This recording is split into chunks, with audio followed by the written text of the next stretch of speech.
Padahal gunung api dan tsunami itu adalah fenomena alam. Udah nggak usah Ngomongin. ngomongin lah, udah lah, nggak usah dipelajari gitu. Nanti kejadian. Itu kejadian bener loh. Gunung Kelut, Gunung Merapi. Cakep. Sungguh indah Gunung Rinjani. Sebelum kita mulai podcast hari ini, Lia mau sapa sahabat tangguh yang ada di sini. Halo sahabat tangguh. Ya, selamat datang di podcast BNPB. Saya Lia Agustina akan memandu podcast BNPB hari ini dengan informasi dan juga isu-isu terkait penanggulangan bencana di Indonesia.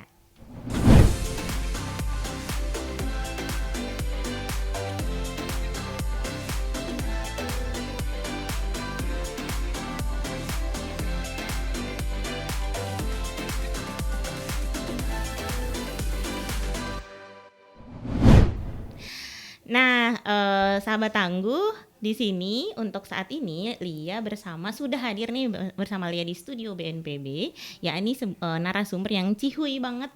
Kita akan membahas mengenai penanggulangan bencana yang terkait atau yang bersinggungan dengan dunia pendidikan. Ya, apa itu? Ya, ini adalah Satuan Pendidikan Aman Bencana. Mas Rahmadi Dilyawan, penyuluh bencana dari Direktorat Mitigasi Badan Nasional Penanggulangan Bencana. Selamat datang, Mas Ya, Dili. selamat pagi kalian nih. Halo sahabat tangguh, senang sekali bisa hadir di podcast ini. Kesempatan berharga buat saya ada di sini. Terima kasih sudah mengundang saya. Oke, baik, keren. Nah, di sini sahabat tangguh, Mas Dili ini akan membawa kita dengan program-program yang sudah disusun secara keren banget ya. Ini Satuan Pendidikan Aman Bencana. Nah, apa itu? Kita lihat dulu yuk video berikut ini. Kalau ada gempa, lindungi kepala. Kalau ada gempa, ingat BBMK. Jangan berlari, jangan berisik, jangan mendorong dan jangan kembali.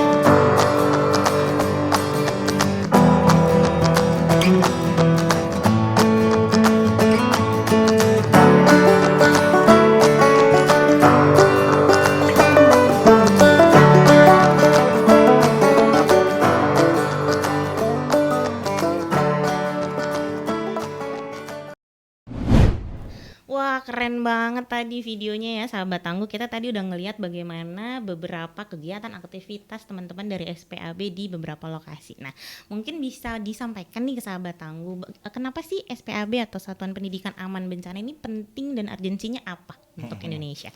Jadi kalau pertama dulu dari SPAB-nya ya, mungkin Ya. teman-teman perlu biar tahu, biar familiar. Jadi SPAB itu singkatan dari Satuan Pendidikan Aman Bencana.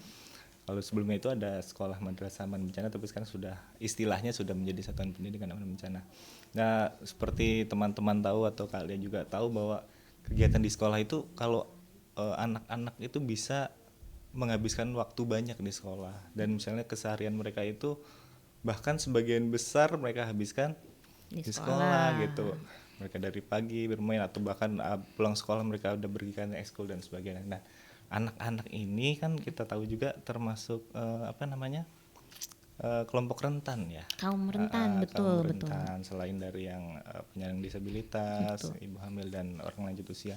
Nah, karena kelompok rentan dan dia sering menghabiskan waktunya di sekolah, tentu sangat perlu dijamin nih keamanannya dan keselamatannya. Apalagi nih Indonesia ini kan rawan sekali, Potensi bencananya sangat tinggi, banyak. betul. Terus kalau data di Kemdikbud tuh ada ratusan ribu sekolah itu di seluruh Indonesia, dan sekitar 100.000 lebih itu berada di zona yang rawan gitu. Bencana. Nah, nggak mungkin juga kan mereka apa namanya serta-merta misalnya ya udah karena rawan tidak usah sekolah gitu, atau misalnya ya udah 100.000 sekolah kita pindahin gitu. Waduh, Nah, PR itu banget ya. PR sekali. Tapi kita ya salah satu urgensinya adalah untuk menjamin keamanan dan keselamatan, jadi mengurangi risiko bencana selama mereka berada di sekolah begitu. Mungkin juga nanti aplikasinya dimanapun mereka berada, mereka tetap bisa selamat gitu ya. Iya. Baik. Ini seru banget nih, karena itu tadi anak-anak sebagai salah satu kaum rentan, dan juga nantinya mungkin dia juga bisa menjadi orang-orang yang bisa mengajak ayah ibunya untuk siaga, bener. betul ya. Jadi nggak cuma untuk diri sendiri. Betul. Jadi kalau misalnya apa namanya salah satu media yang media yang baik untuk menyampaikan informasi itu ke anak, karena mungkin anak itu kan dari apa ya, dia baru dari kecil menerima informasi, pembiasaannya itu masih sangat baik gitu, daya serapnya dan sebagainya, dan mereka otomatis nih begitu pulang akan menyampaikan juga, mama, papa gitu kan, aku belajar ini loh gitu. Jadi ada kesadaran ke orang tua juga. Betul. Jadi kita bisa sekaligus mengedukasi masyarakat melalui sekolah itu gitu. Oke, jadi memang ini jangka panjang tapi pasti nggak mudah ya untuk belajar, apalagi terhadap anak-anak ya. Nah, ini menarik banget. Tapi sebelum kita lanjut pembahasannya, kayaknya lebih menarik nih kalau kita bahasnya sambil bermain mitos atau fakta. Nih Mas Dili mungkin belum tahu nih, ini jadi di podcast ini kita punya permainan mitos atau fakta. Mitos atau fakta. Betul. Nah, jadi kita dari tim redaksinya podcast ya, kita punya tim loh, kita sudah menyusun beberapa informasi atau juga mungkin ada beberapa asumsi-asumsi yang terkait SPAB. Nah, mungkin nanti kita bisa tanya langsung nih, ini beneran atau jangan-jangan hanya mitos aja gitu ya. Oke, ini dia punya kipas mitos. Oke. Nah, Gimana mainnya nih? Iya, jadi nanti kalau kita kasih informasinya, Mas Dil boleh ngasih tahu, oh ternyata itu fakta, oh itu mitos. Oke. Gitu ya. Udah siap ya main ya? Oke. Sahabat tangguh sudah siap? Yuk kita mulai mitos atau fakta. Jeng, jeng, jeng, jeng.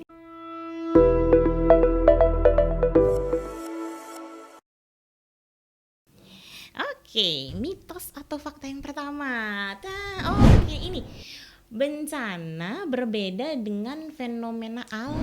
Nah, Bencana ini berbeda dengan fenomena alam. kira-kira mitos atau ini Jadi fakta? berbeda ya, Beda. berbeda atau sama ya bencana. Kayaknya susah banget ya pertanyaan. Ini. Oh, fakta.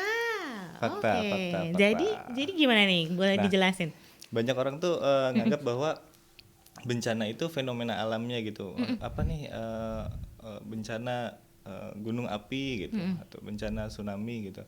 Padahal padahal gunung api dan tsunami itu adalah fenomena alam.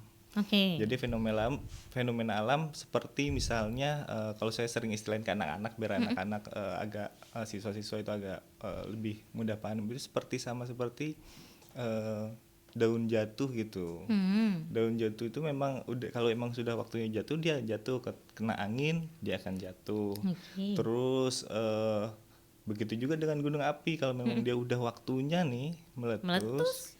Dia emang harus meletus gitu. Okay. Gempa juga kalau misalnya ada pergeseran lempeng dan sebagainya dan dia harus gempa. Begitu juga dengan tsunami. Kalau emang udah harusnya tsunami. Tapi bedanya apa nih sama daun jatuh nih? Kalau daun jatuh kan misalnya jatuh itu mudah ya, misalnya kita sapu. Oke. Simpen tong sampah Selesai. ya gitu. Tapi kalau misalnya gunung api, tsunami dan gempa ini tentu berbeda. Nah, yang mengakibatkan bencananya apa?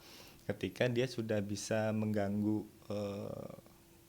penghidupan dan kehidupan, atau bahkan kalau sudah ada korban jiwa, itu baru disebut bencana. Misalnya nih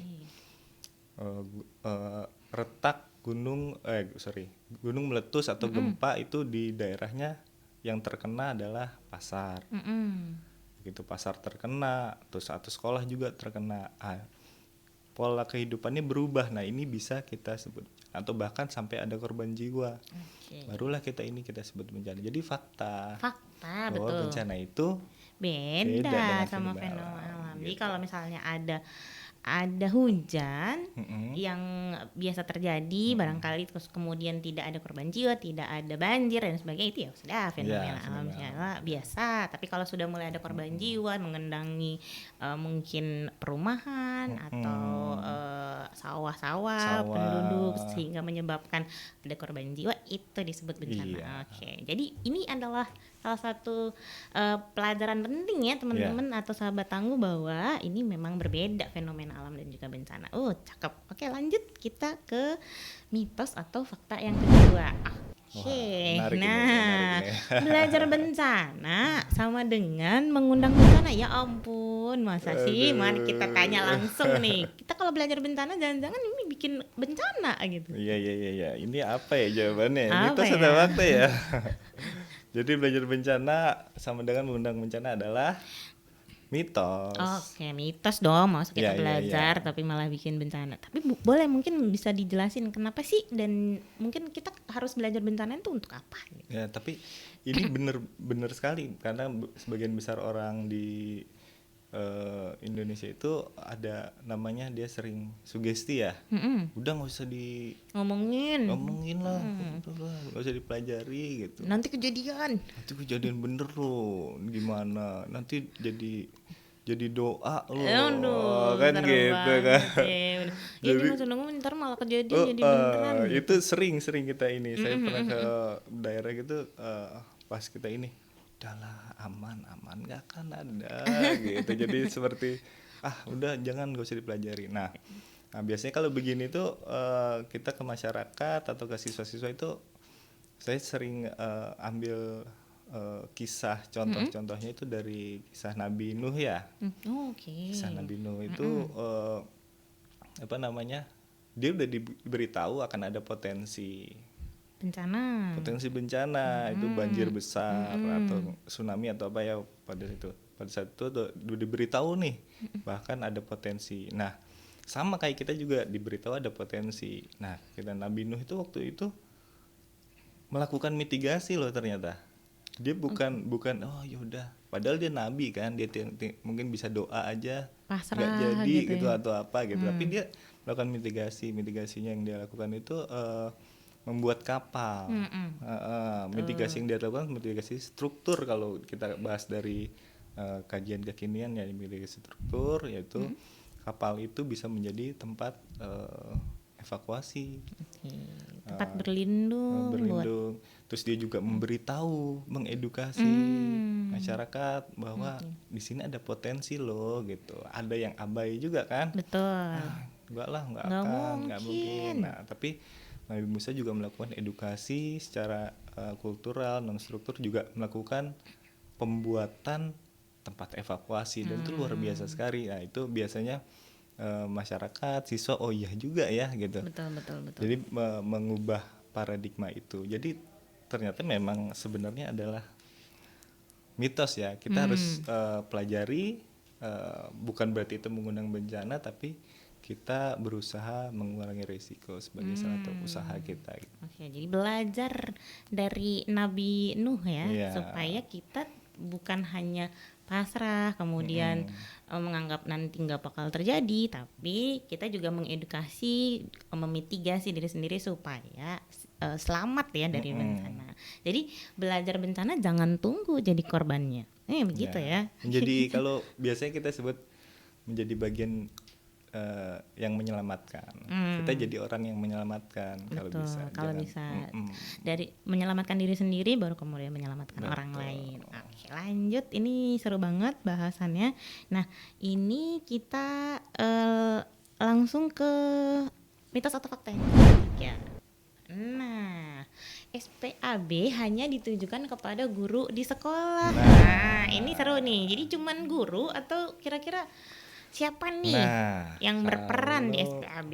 SPAB hanya ditujukan pada guru, jawabannya adalah mitos. Mitos ya. Mitos Jadi ya. siapa aja sih sebenarnya yang berperan di SPAB? Nah bahkan di SPAB ini bukan karena misalnya kita, wah berarti yang bertanggung jawab guru, berarti hanya guru saja, ternyata bukan. Oke. Jadi di sini juga kita bisa melibatkan siswa juga, walaupun dia termasuk kelompok rentan, tapi justru karena rentan itu mereka harus tahu kan Betul. ada risiko apa dan sebagainya. Terus kita juga bahkan ke bapak kantin di belakang, Oke.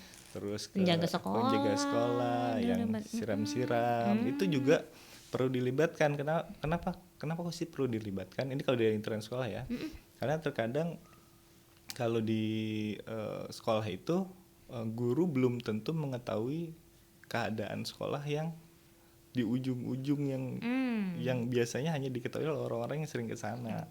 Misalnya siswa nongkrong di kantin, ada di salah satu tempat tuh dia nongkrong di kantin, dia lihat ada kayak tebing gitu, dan itu potensi longsor. Nah, biasanya guru nggak pernah kan Mungkin ke nggak kantin aware ya. belakang. jarang ke situ. Atau misalnya tukang siram tanaman, ketika dia siram di sepanjang tanaman, dia melihat ada salah satu pagar yang sudah rusak dan besinya itu bisa berbahaya. Nah, itu juga info-info seperti itu sebenarnya sangat perlu. Jadi tidak hanya guru, dan bahkan di luar sekolah pun boleh ikut. Misalnya kalau dari forum atau komunitas luar, atau dari komite sekolah, orang tua, itu sangat boleh untuk berperan dalam SPAB ini gitu. Oke, jadi ya balik lagi tadi, karena kalau misalnya sudah terjadi bencana kan yang kena bukan hanya di dalam sekolah, tapi juga lingkungan sekitar juga, nggak cuman guru tapi juga murid-murid bisa terkena, mungkin dari tukang sapu sampai dengan kepala sekolah juga bisa kena bencana, mungkin gitu ya. Oke, iya, kita lanjut ke mitos atau fakta yang keempat ya. Oke, nah ini SPAB hanya boleh diterapkan oleh BNPB dan juga BPBD saja gitu. Nah, apakah benar jadi cuman BNPB aja nih yang punya program ini? Kita jawab dulu ya. Iya, jawab dulu nih. Hanya boleh. Berarti mitos lagi. Oke, banyakan mitos ya. Ini Iya, tolong iya. ya apa timnya nih. Kayaknya kebanyakan mitos nih faktanya. Bagus nih, bagus. Iya. Pertanyaan-pertanyaan ini sebenarnya sering sekali terdengar gitu. Bahwa itu kan BNPB.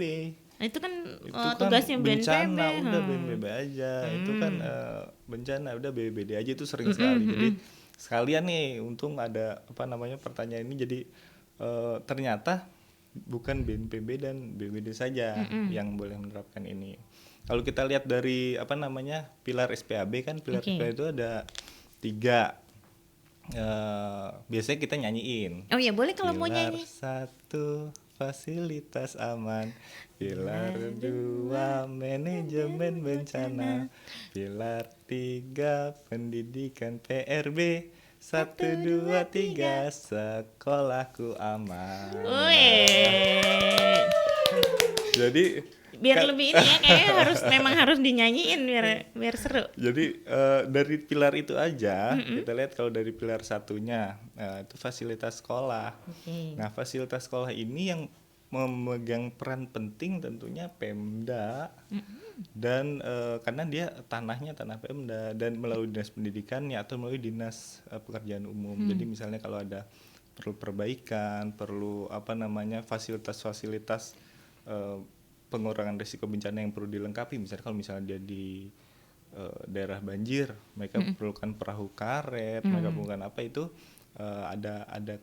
ada di wilayahnya dinas, wilayahnya PUPR atau BPBD dan sebagainya. Nah, dari pilar 1 aja kita udah lihat bahwa bukan BPBD tuh atau bukan BNPB, tapi ada di wilayahnya dinas pendidikan. Betul. Jadi kalau bahasa kerennya sekarang kan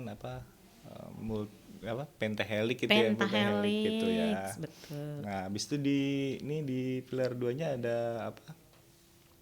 manajemen bencana, sistem manajemen bencana. Nah, sistem manajemen bencana ini memang yang biasanya menguasai bagaimana harus merespon dan sebagainya itu memang BNPB, BPBD atau bahkan TNI ya. TNI kan sering ikut penanggulangan bencana, operasi juga betul. Tapi bahayanya kalau kita menunggu BNPB, BPBD dan lain itu untuk melakukan penanggulangan bencana di sekolah, nggak bisa juga BNPB setiap hari ada di situ. Betul. Jangan bencana itu kan bukan hanya saat ya, ada ada masa tanggap darurat dan ada pasca bencana. Nah, jadi perlu namanya sekolah ini memiliki seperti tim siaga. Tim siaga bencana. Perlu juga sekolah ini mengkaji resiko bencananya. Perlu juga sekolah ini memetakan potensi-potensi yang ada di sekolahnya. Misalnya, ada yang bisa PMR siapa? Ada yang misalnya ternyata kaum rentannya ada yang disabilitas, berarti itu dia kalau ditempatkan di kelas harus posisinya dekat dengan jalur evakuasi keluar.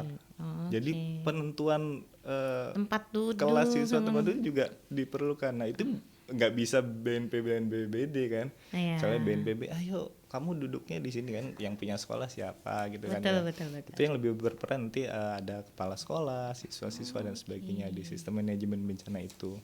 Nah tapi nanti mungkin kalau perlu melibatkan BNPB ketika perumusannya dan sebagainya, atau perlu melibatkan BPBD saat mengkaji resikonya, tidak apa, boleh dipanggil ke sekolah.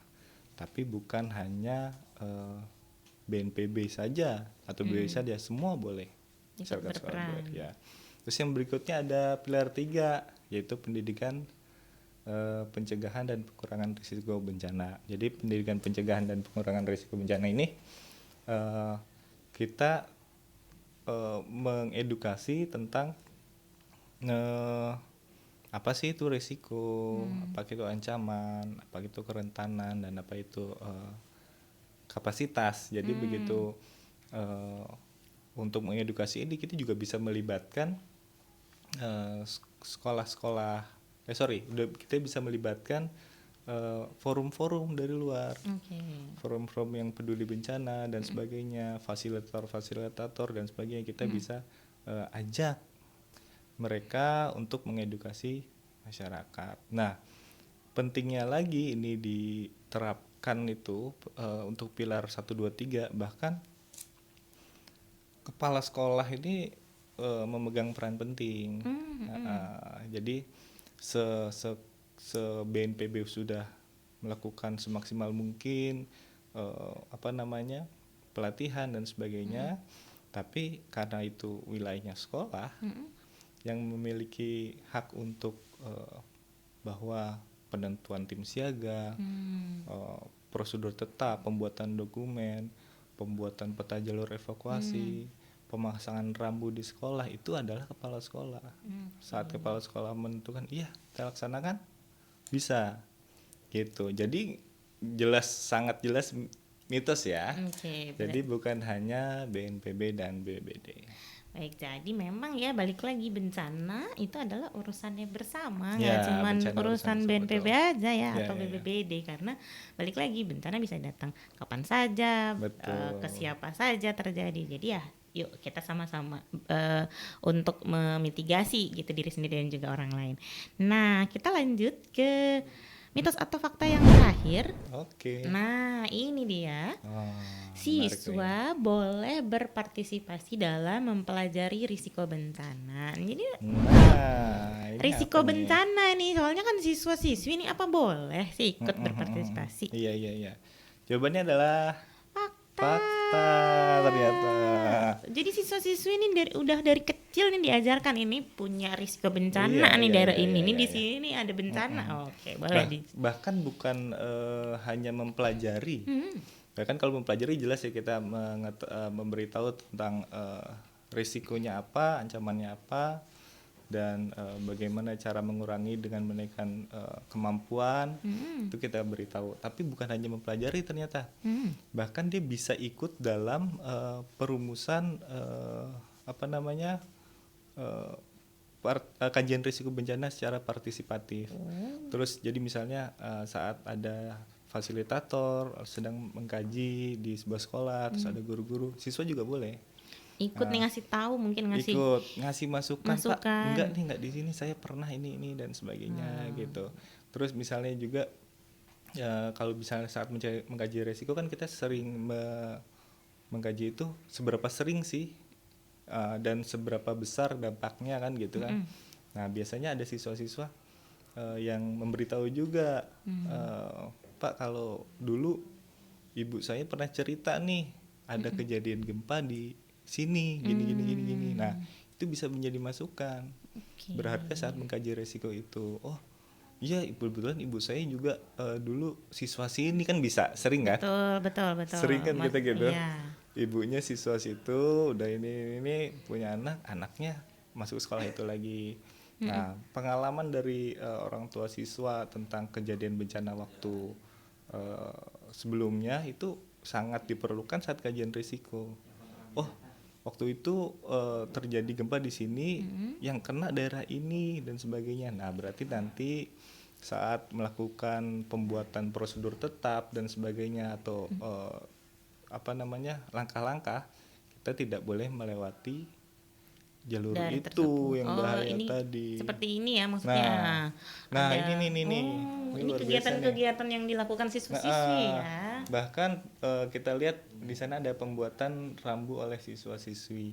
Nah, pembuatan rambu ini kenapa sih kok melibatkan siswa-siswi? Nah, itu bukan hanya karena bukan hanya sembarangan karena nyuruh gitu. Wah, buatin.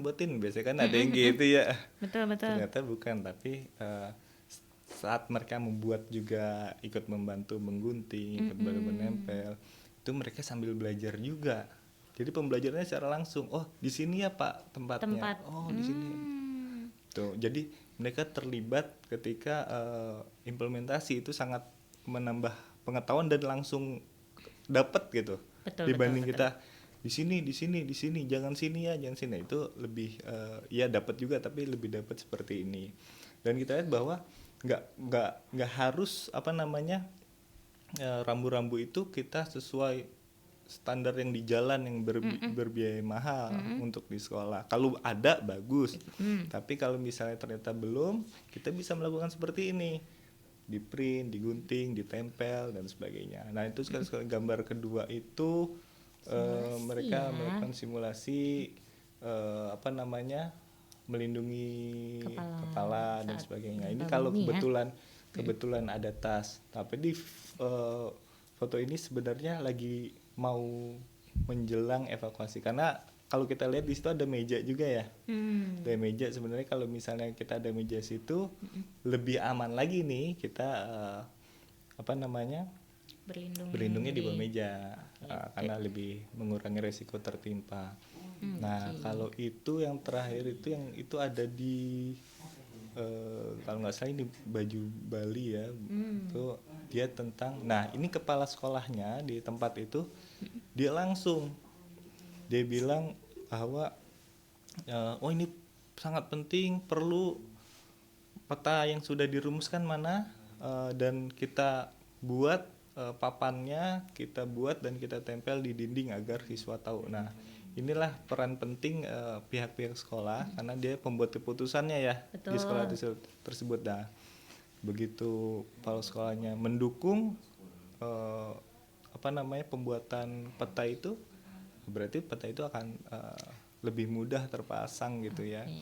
Kalau yang kembali ke yang tadi, kalau BNPB bilang ini atau BPBD bilang ini perlu peta jalur evakuasi, tapi kalau misalnya kepala sekolahnya tidak mendukung gitu ya tidak dipasang gitu. Oke, jadi memang butuh keterlibatan dan juga dukungan dari semua pihak. Nggak cuman siswa-siswi yang rentan ya, tetapi juga tadi ada kepala sekolah, kemudian juga orang-orang sekitar, mungkin juga ada komunitas-komunitas lain juga boleh. Nah Lia juga mau nanya nih ke Mas Dili, ini kalau urgensinya apa sih ada SPAB di Indonesia? Jadi urgensinya jelas anak-anak itu kan termasuk dalam kaum rentan, dan dia keseharian mereka itu bukan hanya di rumah, bahkan banyak yang lebih banyak menghabiskan waktu itu di sekolah. Betul. Dan sekolah ini jelas perlu dan banyak sekali kaum rentan di sana, yaitu banyak sekali siswa-siswa dan anak-anak usia rentan yang perlu difasilitasi, dijamin keselamatan dan keamanannya. Jadi SPB ini sangat urgent sekali untuk diterapkan. Nah, dari urgensi itu dulu di BNPB pada tahun 2012 itu mengeluarkan perka tentang sekolah madrasah aman bencana. Perka 4 tahun 2012 itu dia menjelaskan tentang pentingnya penerapan SMAB ini. Dulu sebelum namanya SPAB dia kan SMAB. Nah, berikutnya karena mungkin ternyata bukan hanya sekolah dan madrasah saja SM-nya itu, ternyata ada juga TK, ada juga satuan-satuan pendidikan lain. Maka di 2019 ini Kemdikbud itu mengeluarkan Permendikbud 33 tahun 2019 itu tentang implementasi atau penerapan satuan pendidikan aman bencana. Nah, dari situ kita lihat bahwa peran Kemdikbud sebagai penanggung jawab sekolah dan peran BNPB sebagai penanggung jawab kebencanaan sangat dituntut untuk segera memberikan perlindungan pada kaum rentan ini. Nah, pada awalnya sih kita terapkan langsung ke sekolah-sekolah, namun sekarang kita menggunakan metode bagaimana kita mencetak fasilitator karena mulai banyak sekolah yang ingin, sehingga tidak mungkin diwadahi hanya oleh beberapa pihak saja. Nah, kita bertanggung jawab untuk mencetak fasilitator di daerah, sehingga kalau ada sekolah nih yang ingin melakukan penerapan SPAB, dia bisa menghubungi fasilitator tersebut gitu. Oke. Nah, ini kalau boleh lihat tahu nih, setelah mungkin SPAB ini berjalan saat ini, mungkin bisa disampaikan nih, ceritakan juga untuk sahabat tangguh. Mungkin ada testimoni keberhasilannya atau tantangannya apa sih pada saat melakukan kegiatan SPAB di sekolah. Oke, ke tantangannya ya. Sebenarnya kita bersyukur sekali ya karena animo masyarakat atau antusias untuk menerapkan SPAB ini tuh kayaknya memang makin meningkat gitu. Sudah mulai banyak sekolah-sekolah yang meminta untuk diterapkan SPAB. Kalau dulu kesulitan kita adalah bagaimana kita mengajak masuk ke dalam agar mau diterapkan. Sekarang lebih mereka antusias meminta, dan itu bersyukur, tapi tantangan juga. Kenapa tantangan? Karena tantangan yang dihasilkan adalah kita harus dengan cepat menyiapkan fasilitator di daerah agar dia dapat membimbing sekolah-sekolah yang minta. Karena tidak mungkin misalnya dari pusat harus membina semuanya, itu kayaknya agak sulit karena dan butuh banyak waktu luar biasa. Nah, terus tantangannya juga tuh karena ini bukan hanya dilakukan oleh BNPB saja, kita punya tantangan itu di pendataan ya, kompilasi sekolah-sekolah mana yang sudah menerapkan SPAB. Terus juga kalau bisa nanti ada tantangan berikutnya itu kita bisa tahu sekolah ini sudah kita nyatakan aman, sekolah ini. Nah, itu tantangan gitu. Kalau dulu kan karena kita sendiri jadi kita melihat. Tapi karena kita sekarang semua boleh menerapkan, dibantu oleh BBD dan sebagainya. Nah, ini perlu integrasinya ya, integrasi data begitu. Itu tantangannya. Itu tantangannya. Kalau boleh nih, kalau success story-nya nih dibagi biar tahu kita nih informasinya. Sebenarnya ya kalau di bencana itu kita nggak mengharapkan ya. Bukan berarti misalnya kita udah belajar nih, udah bencana silakan datang gitu kan, enggak kan? Ya gitu. jangan sampai. Iya gitu. Atau tapi banyak yang ngomong bahwa jangan sampai kita udah ada SPAB bencananya nggak ada juga gitu, berarti sia-sia Iya, dong. udah Enggak, belajar itu nggak sia-sia belajar ini tadi sebenarnya. simulasi gempa, nggak ada gempa-gempa kok Pak gitu kan. Itu banyak itu dianggap sia-sia, padahal itu nggak sia-sia, itu investasi Betul. kita di sekolah itu. Nah, success story, pernah rekan kami itu ketika bertugas di Palu 2018 ya kalau nggak salah, 2018 itu dia sedang melakukan implementasi SPAB, sedang membuat mengarahkan untuk membuat tim siaga, terus membuat prosedur tetap, menentukan jalur-jalur evakuasinya di mana dan sebagainya lah, pemasangan petunjuk, papan-papan petunjuk dan sebagainya. Nah, ketika sudah selesai, sudah beberapa tahapan sedang berjalan, saya lupa tanggalnya ya, tapi kejadian itu September kalau nggak salah, itu terjadilah gempa. Terjadi gempa yang sangat luar biasa di Palu, kita sendiri tahu ya, termasuk salah satu bencana besar yang datang, dan itu juga disertai dengan tsunami. Nah, ketika itu siswa-siswa dan guru ini sedang ada ekskul volley. Sedang ada ekskul volley di sekolah dan berkegiatan. Nah, ketika gempa ini, salah satu bukti gempa yang sangat besar adalah kata rekan kami itu, Mbak Mariana Pardede, salah satu fasilitator nasional kita yang lagi ke Palu itu, sampai yang bermain volley itu jatuh.